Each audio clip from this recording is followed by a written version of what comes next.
इस समय पूरा विश्व कोरोना वायरस के भय से कुछ आशंकित है और जिस तेजी के साथ कोरोना वायरस ने अपना दुष्प्रभाव पूरे विश्व में बनाया है, वह वास्तव में चिंतनीय भी है और कई आशंकाओं को जन्म देने वाला भी है। जहां एक ओर पूरा विश्व और विशेष रूप से विश्व की महाशक्तियां इस समय स्वयं को असहाय सा अनुभव कर रही हैं और जिस तेजी के साथ कोरोना वायरस का प्रभाव वहां जो डेथ रेट है, मृत्यु केसेस बढ़ाता जा रहा है,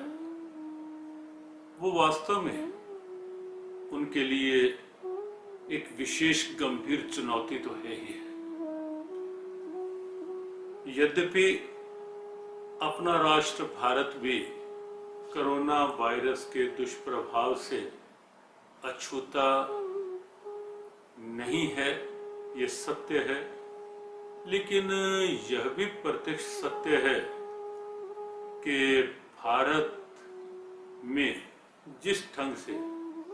यहाँ के यशस्वी प्रधानमंत्री, कर्मठ प्रधानमंत्री श्री नरेंद्र मोदी जी ने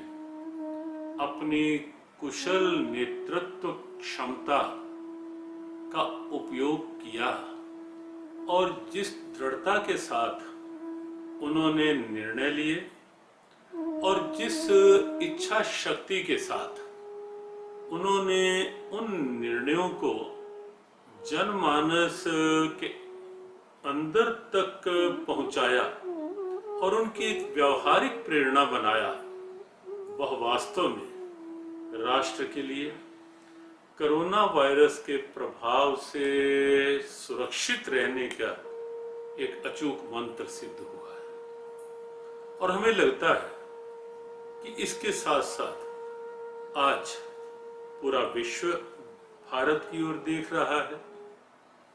पूरे विश्व में इस समय एक दृष्टि है कि भारत में जनसंख्या के अनुपात से जो कोरोना वायरस प्रभाव का अनुपात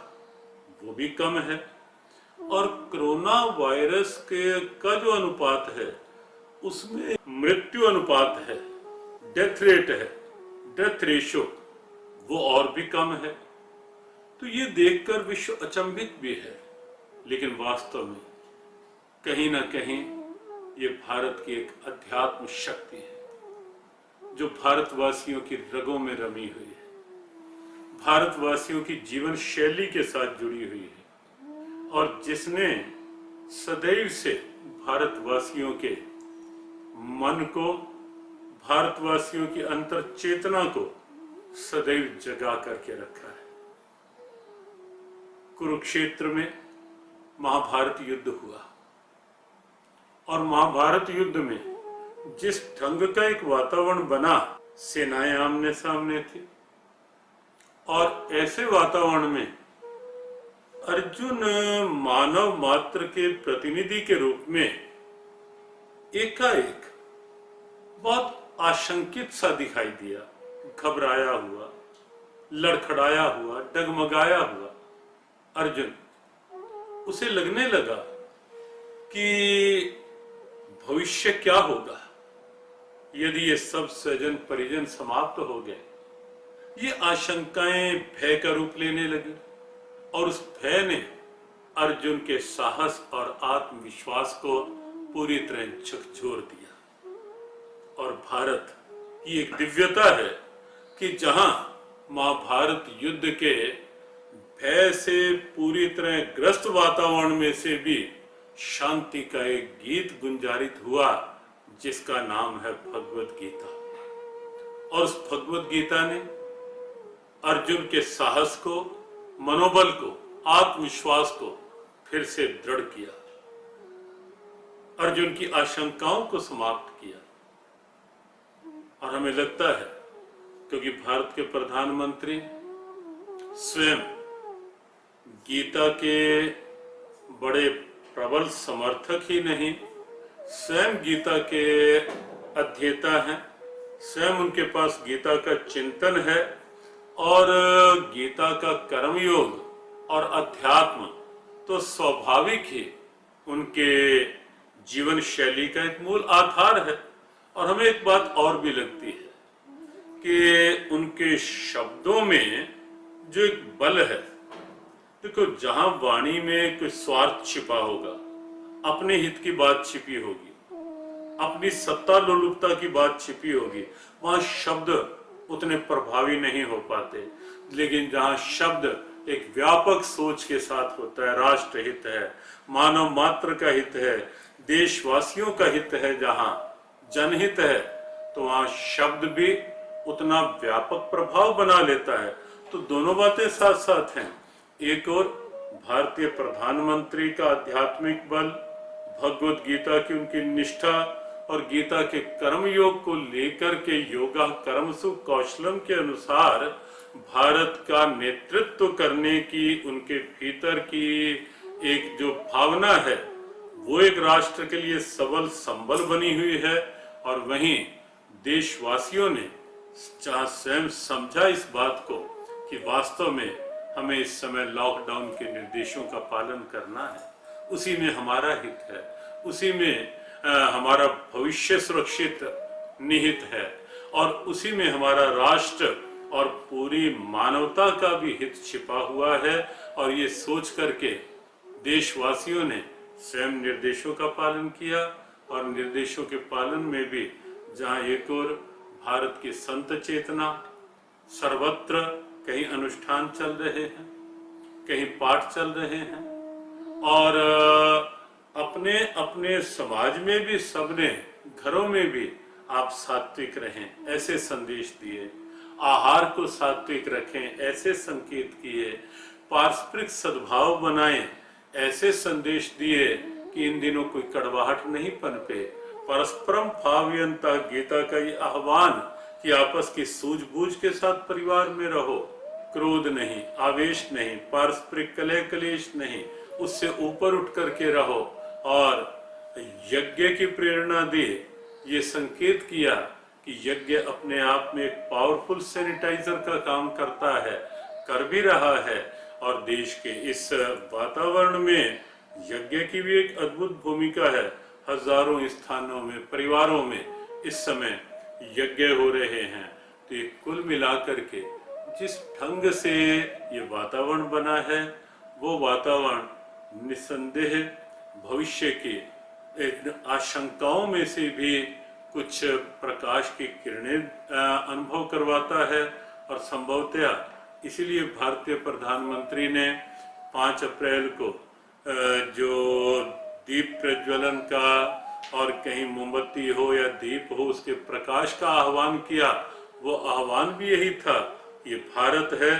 जहाँ युद्ध में से भी गीता निकलती है और ये भारत है जहाँ अंधकार की आशंकाओं में से भी भविष्य के प्रकाश की का आलोक जहाँ से प्रकट हो सकता है, होता दिख भी रहा है। भगवान कृपा करें, भारत का ये अध्यात्म भारत को तो बहुत शीघ्र ही उस सुरक्षित जोन में लेकर आए ही कोरोना वायरस का भय हमारे देश से शीघ्र समाप्त हो और देश की उस परंपरा को एक प्रेरणा के रूप में पूरा विश्व भी ले सके और पूरे विश्व में से कोरोना वायरस समाप्त हो। क्योंकि भारत ने जब भी चाहा है केवल अपना हित नहीं चाहा, भारत ने विश्व का कल्याण हो और प्राणियों में सद्भावनाओं की बात कही है। सर्वे भवन्तु सुखिनः, सर्वे सन्तु निरामयाः, सर्वे भद्राणि पश्यन्तु मां कश्चित् दुख भाग भवेत् के गीत भारत से निकले हैं, भारतीय ऋषियों के अंतरात्मा से निकले हैं। चिकित्सक समाज ने, डॉक्टर्स ने अपनी सुविधाओं को एक ओर करके और ये चिंता ना करते हुए कि कहीं हमारे ऊपर भी इसका प्रभाव ना पड़ जाए, जनहित को सामने रखकर जो एक संकल्पित भाव दिखाया है वो स्तुत्य है। डॉक्टर्स के साथ साथ सुरक्षाकर्मी, सेवाकर्मी, अनेक सेवा संस्थाएं इस समय आगे आई हैं, कोई धन के रूप में, कोई तन की सेवा के रूप में, कोई अन्न की सेवा के रूप में, कोई अन्य कोई मास्क बांट रहे हैं, कोई सैनिटाइजर दे रहे हैं, कोई किट्स दे रहे हैं। तो वो सब संस्थाएं, उनका भाव स्तुत्य है। और कहीं ना कहीं स्वच्छता कर्मी और मीडिया कर्मी भी जिस ढंग से अपना दायित्व निभाने में लगे हैं, सबके लिए हमारे हृदय से शुभकामना। भगवान आप सबको शक्ति देते रहें, बल संबल देते रहें। और विशेष शुभकामना इस विषय में ये भी कि जिस ढंग से भारत के प्रधानमंत्री इन सबके उत्साहवर्धन के लिए जो चेताते हैं लोगों को, जनमानस को, ताली थाली और शंखनाद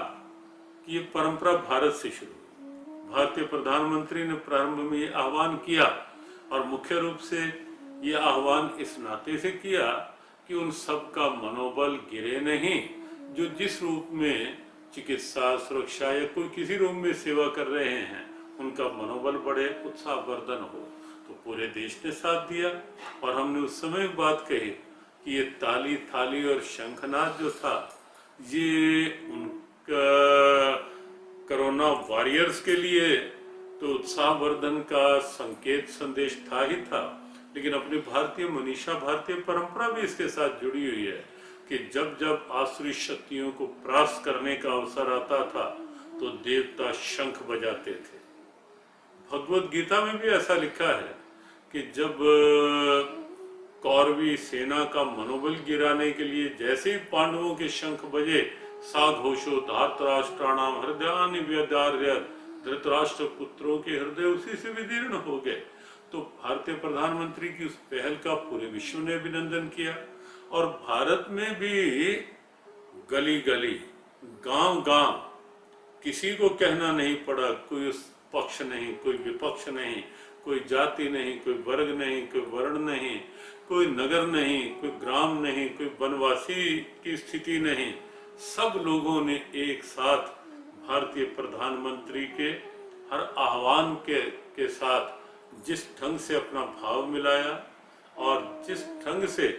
गांवों में भी बच्चा हो, बड़ा हो, कोई अनपढ़ हो, कोई शिक्षित हो, महिला हो, पुरुष हो, बड़ी बड़ी बुजुर्ग महिलाएं भी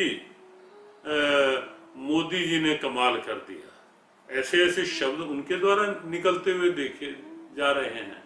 तो हर वर्ग ने जिस ढंग से भारतीय प्रधानमंत्री के साथ अपनी सद्भावनाएं जोड़ी हैं, वह भी निश्चित रूप से राष्ट्र की इस वर्तमान स्थिति के लिए संबल बनी है।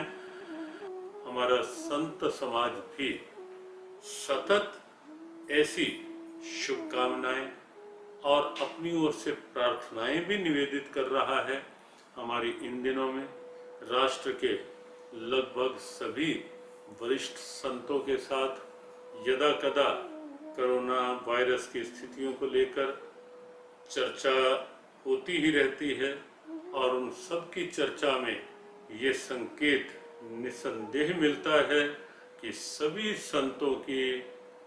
हृदय से सद्भावनाएं, दुआएं, मंगल कामनाएं भारत के प्रधानमंत्री के स्वस्थ दीर्घायु जीवन और उनकी और दृढ़ संकल्प शक्ति के साथ जुड़ी हुई हैं। भगवान ऐसी ही कृपा बनाए रखें। इस समूचे विश्व में सभी सुखी हों, सभी निरोगी, समूची मानवता फिर से मुस्कुराती हुई दिखाई दे पाए। आराध्य चरणों में प्रार्थना करते हुए और अपने देशवासियों के साथ अपनी सद्भावना इस दृष्टि से जोड़ते हुए कि उन्होंने लॉकडाउन के निर्देशों का अच्छी तरह पालन किया है और अच्छे से पालन करते रहें। भारतीय प्रधानमंत्री और आपने हरियाणा के मुख्यमंत्री, अन्य प्रांतों के सभी जो भी शासकगण, नेतृत्व करने वाले जो अपनी अपनी क्षमताओं के साथ समर्पित संकल्पित भाव से लगे हैं, प्रभु उन सबको शक्ति दें, बल दें और आप सबका ये बल सबल संबल बने कोरोना वायरस के भय को समाप्त करने में। ओम शांति शांति शांति।